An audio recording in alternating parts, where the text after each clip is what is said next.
Good morning. That's a hard act to follow.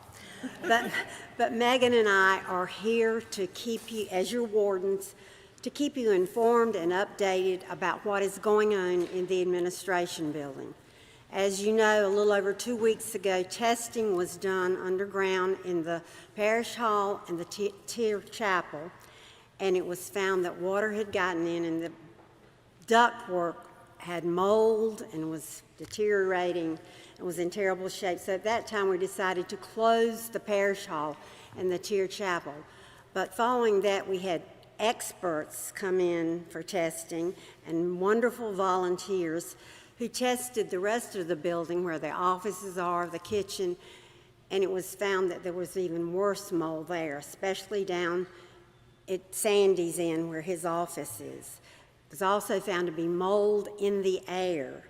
So immediately the experts said, you need to close this building and no one should go in. And we appreciate your cooperation in not going in that building, and we ask you to continue that for a while longer. Do not go in that building.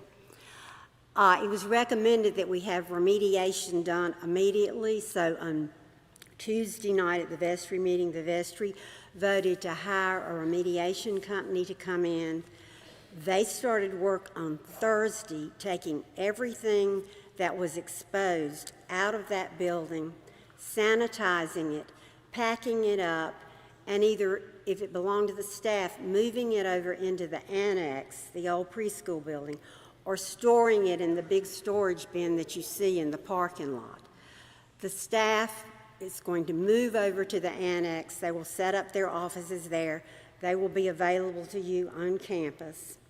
We also want to inform you that there is a room in the annex that is big enough to hold receptions if we need to have lunches, to have meetings, and actually to hold the election, have voting in there. The Durham County Board of Elections has been informed, and so voting on May 14th will take place in there. We will have coffee hours outside, weather permitting, but today that doesn't look like that will happen. But the coffee hours will be downsized because we don't have a kitchen right now. After the first phase of cleaning out the building is done, then they will go back in, and this should be soon, and do the surfaces, all the countertops, the furniture, all the cabinets, and that sort of thing. At that point, we will hopefully be able to get back into the parish hall and the tier chapel, but not the rest of the building.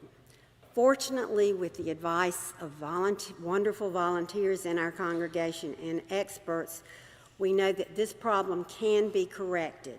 So very soon, work will begin on correcting the ductwork.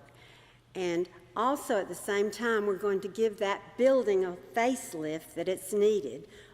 Repairs will be done, modernization will take place, and it won't be just a Band-Aid. This will be something that will last for a long time in that building. We would like to thank you for your cooperation with all this.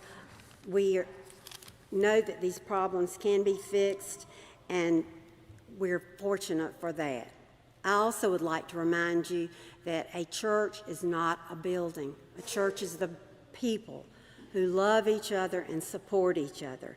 And I'm confident that that's what we will do. We're fortunate that we have 2 buildings that we can use, and while we're waiting, we will love and support each other. The timeline on this is we're not sure about that. I will announce to you that the organ is coming back on May 6th. It will take a month to install the organ, and then it will take 3 months to voice the organ to this sanctuary. Hopefully, we should be ready to use the organ for the first time on Startup Sunday or thereabouts. And hopefully, we will be able to open the whole new building, administration building, at that time also. This is a very fluid situation, so we cannot know a definite timeline, but that's about what we're working toward at this time. If you have any questions, Megan and I are here to answer them if we can. If not, we'll send you to somebody who can. but just feel free to ask and find out anything you need. Megan, you want to say? Yeah. I just want to remind everyone, as Sally said, the church is, or the administration building is not our parish. We are our parish. Those of you watching online are our parish. We have vibrant ministries going on, and you'll see new ministries starting, and as we look towards outside of our walls as well. So please, please, please stay involved and be active, even during this time of construction. Thank you.